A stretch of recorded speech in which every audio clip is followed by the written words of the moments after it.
Hello everybody, I'm Peter Gorlop, and today I'm going to review One Piece chapter 919. Now before we go into this chapter, let's discuss some things that I've recently do and why I look like I'm going to go on a vacation in a country that's not going to have winter. Which, if I'm being honest, for me, it always feels like we're not having winter, but that's besides the point. Now, first thing, why I had to delete some of my videos. Mainly the ones that have, well, all of the ones that have my face. Well, that's because my mother thinks that it's dangerous for me to have my face on YouTube because everybody can see. Now, although I know that comes from a legitimate care and scare and stuff, even though her reaction was more screaming and not trying to explain or even considering or legitimately just pretty much reacting like an SJW or a feminist would, like completely, if you give a logical argument, she would completely just forget and act like I didn't say anything. But hell, it comes from what I believe is a legitimate point. So, if in case you're wondering, no, she's not an SJW or feminist. It's just she really doesn't understand how anything works. Because seriously, there are like 100 YouTubers who have their own pages on internet who you could probably very easily find like where they live, their numbers and everything. But hell, who the fuck cares? Also, the whole privacy protection is why I wear this cap and these sunglasses. I mean, it's not that bad, this guys. Like maybe I should put a scarf over my mouth or something. But I'm making a mask that should at least function as something to hide my face. I don't know if it's going to be completed this week or next week. I'm gonna try to complete it as fast as I can. But anyways, also I added some smaller details to my talk about the chapter things. For example, like a pop figurine. Also, Nami will be here all the time, even if she doesn't appear in the chapter, because I don't have that many pop figurines. Like, I'm just now starting to collect them. And animated figures to symbolize something. Which in this case being the whole, the 9 swordsmen or something from One Piece. And now I believe I've been keeping you waiting long enough. Let's get on with this chapter already. Now the way this chapter begins is with Luffy, Otama basically talking to Kid about what they're gonna do now. Otama decided to go back to the Tengu, you know, that guy with a long nose with a mask and who's had the second cursed blade, the Nidai Kitatsu I believe was the name of the sword, or was it the Shodai Kitatsu? One or two. Was it Shodai the third generation? Nah, who cares? And Speed is also there. Unfortunately, my theory that Speed's in some kind of kinky situation was proven wrong, or at least it's not there where she was before, but at least now she is free and able to go to that Tengu guy. And she's good because she's a warrior, so that makes sense. Also, there's a little fight scene where Speed's like talking to Luffy like, I am not gonna work for you, you such a weakling. I'm a headliner in the Beast Pirates. And then she's basically like, it's only natural for a servant to obey their master. Alright, why do I have a feel like Otama was originally planned to be let's say a teenage boy, and then the people in Shonen were like, nope, we are not going to have a teenage boy get get a female centaur as a basically to do whatever he wants. Like, I'm pretty sure that's not the actual case. Like, Otama was always planned to be a little girl, but just come on. Oda probably had those thoughts when he was planning this out. So yeah, after that conversation, Speed heads out to detect Kuriyama or the remains of the village that Utama lives. Which there's this weird panel where Speed has a little smile. I mean, it's not like one of those creepy smiles like, ha ha ha, I win. Oh, you bastards, or something like that. Because, well, it's just a side of her face. But that could either mean this is just a weird panel, like maybe I just want to draw a bit more Speed. Or maybe this is some kind of saying us the weakness of the Dango on a smile is that unlike an animal which is gonna be permanent, that's not going to be able to ever disobey. It's going to be that Speed will be forced to obey Utama for a certain amount of time. But again, the panel doesn't really make it so. I consider the fact that like at least three pages with Speed having a smile of a horse. It's very likely that this could just be a drawing or something. But hell, unless if that Tengu comes and says that where the fuck is Otama? Ivan was waiting for hours, or maybe tomorrow, like they sleep the night there or something. I feel like unless if it's something like going to be like this, it's probably not going to be anything major. This is probably just reading way too much into this little panel. Like for example, in the last chapter, a lot of people will bring up the fact that mother was about to kill her baby child and hang herself. And this panel, no one else seems to be focusing on with Speeds, but what do I know? I mean, it's not like it's going to be that big of a thing, like, seriously. Right now, there are these two people in Wano that can defeat a Calamity, which is Luffy and possibly Zoro. And Sanji. I mean, I don't believe we actually got a straight on full power fight with him. I mean, I guess there were those scenes with the Germa, but still I don't believe Sanji went full power, but who cares really? So yeah. After that, we also learned that dog thing that Otama had was just obedience spat. Not she used her Dango to control him, just obedience because Luffy can order it. So yeah. So they're about to ready to set up for the world and and all the people are saying bye Luffy Taro and that and love basically is like ugh, pirates doing good deeds. It makes me want to vomit. Which is a bit weird because Light is a doctor, so his job is to heal people. And then we have the whole fact that, he sort of saved the people of Dressrosa. So that's a bit of a weird thing, but to be fair, Dressrosa could be seen as a personal victory. Yes, these people celebrate because Doflamingo was defeated, but in reality I did that just because I wanted Doflamingo to be defeated. That's something like that. So yeah.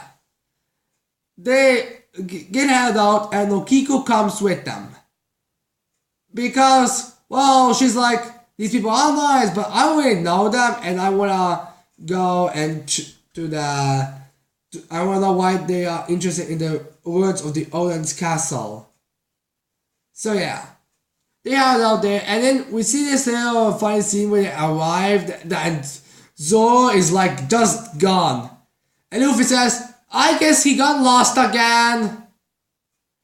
Which is just... Okay, yesterday I watched a scene in which they went going to Sabaody, and Usopp and Sanji are like, don't trust your instincts, ask for directions. Like just saying, alright dude, you might be a common swordsman, but you really must not. When it comes to directions, do not trust yourself one bit. Which is pretty hilarious. Also, Tekken made in his review said like, Zoro's like this type of guy who can just sit on something that's riding and he would get lost. That's a hilarious joke. Now, here's what I actually think. I feel like the reason why Oda put Zoro get lost, like just sitting on somewhere, or would be kind of falling off, just not noticing that he fall off, I guess. It is because I feel like Oda's gonna try to have the Straw Hats reunite after Wano Kune. Like, the point that if it's gonna be said and done, all the Straw Hats will reunite. And all this fiasco, they finally have reunited. Which, consider the fact that Oda is probably gonna make this arc be like either around the same length as Dressrosa, if not even fucking longer, means we're not gonna be seeing the Straw Hats reuniting any time soon. Like, longer than they all been separated. So yeah. It's probably gonna go this way, or maybe it's going to be somewhere else. Like, after Jack gets a film or something. Also, now that we are talking about, I mentioned Jack, this is a possibility that we are gonna get a fight between Jack and Zoro. So, yeah, that could be interesting. I feel like Jack is no matter what going to be a opponent that will drive Zoro to show how powerful he is. How he might even be more powerful than Zoro, we don't exactly know. And because we always see a fucking badass fight with Luffy and Karakuri, it would make sense to give Zoro and Jack a fucking badass fight. So yeah, we may see a Zoro vs Jack in a couple of chapters. So yeah, that would be pretty fucking sweet. Now, after Luffy arrives at the castle and says how creepy it is, he also spots the graves that have the names of Raizo, Momonosuke, Kanjuro, and Kinemon. He's like, oh wait, are they dead? Like, Kinemon didn't respond, we were calling him, so what the fuck's going on? Trigun, tell me. And Law is like, well, I don't have to tell you this, he might show up at night, like, basically said, I'm like, yes, they're fucking dead. But no, it just turns out to be that Kinemon had a diarrhea and he was not expected to come out since the night. Because they need to eat poisonous food. Oh, and also, this is like the right way to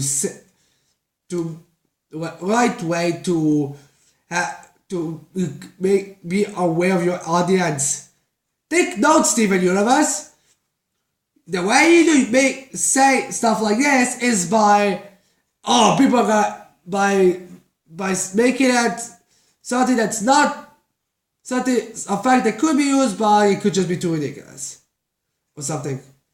Now Sanji and the others come in because, well, they've so been gone and it doesn't make sense to have them looking for them all over. Although in that possibility, we could also have seen Sanji versus Jack. But I mean, I gotta get that. Wow, there were a lot of possibilities for that. So anyways.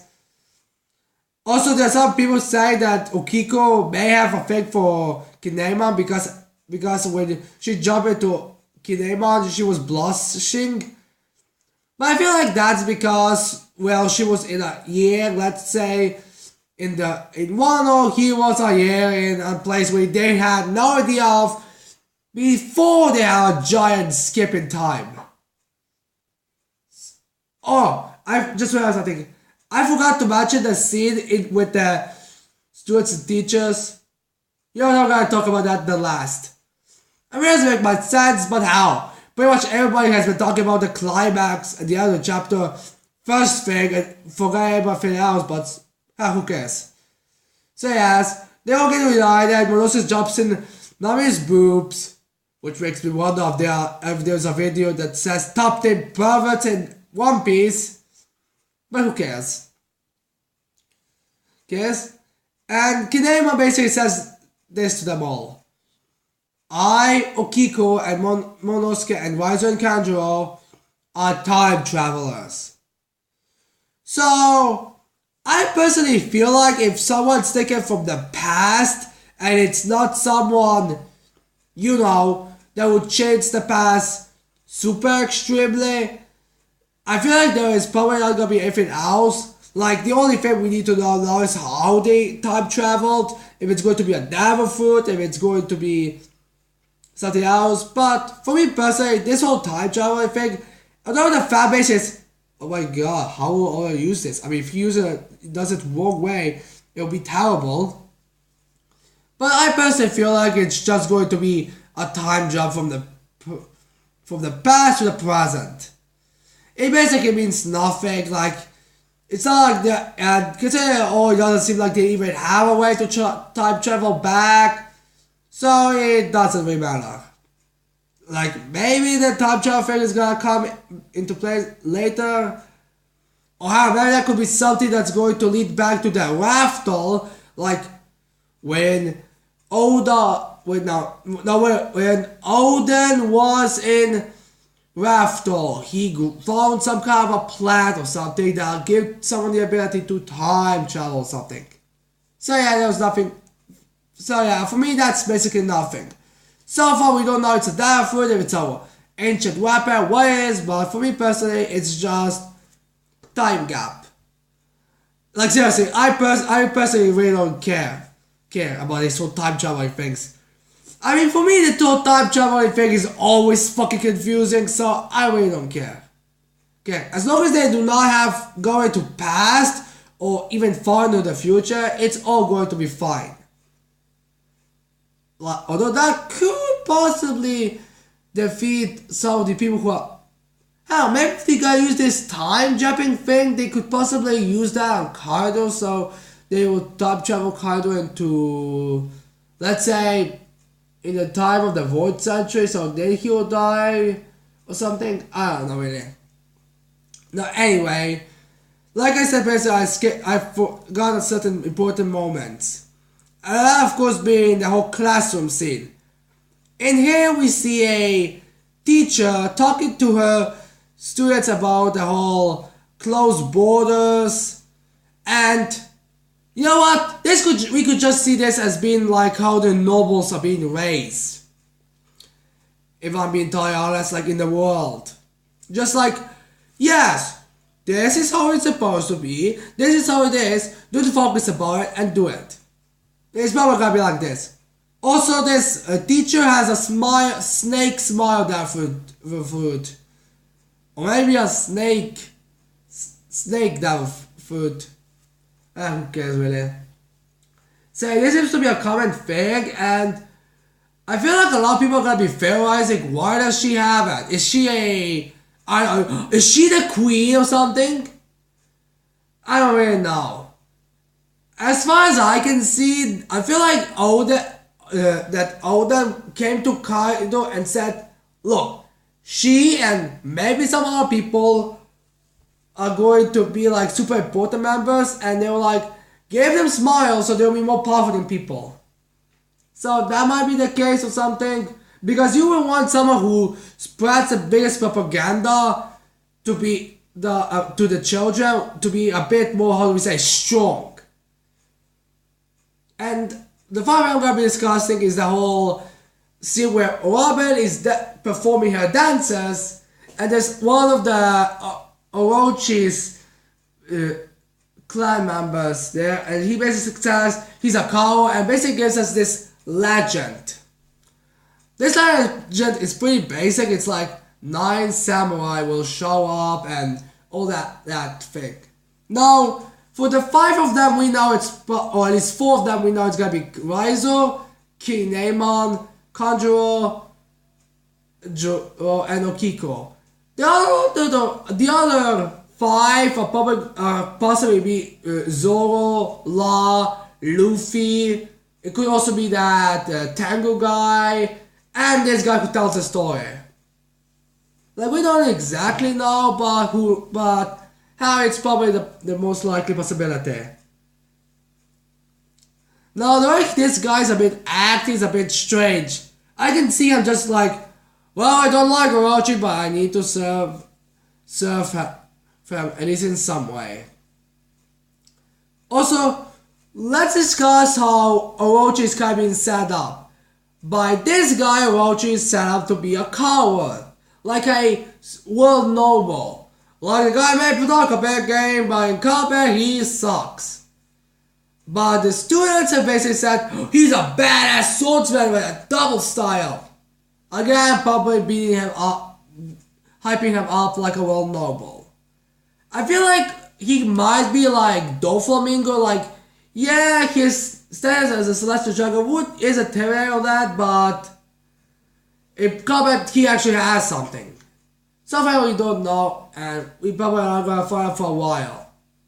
No, anyways, I hope you like this video. I hope you're gonna leave a like and subscribe to my channel for more videos in the future. And that's it. I cannot wait to see all people next time. Bye.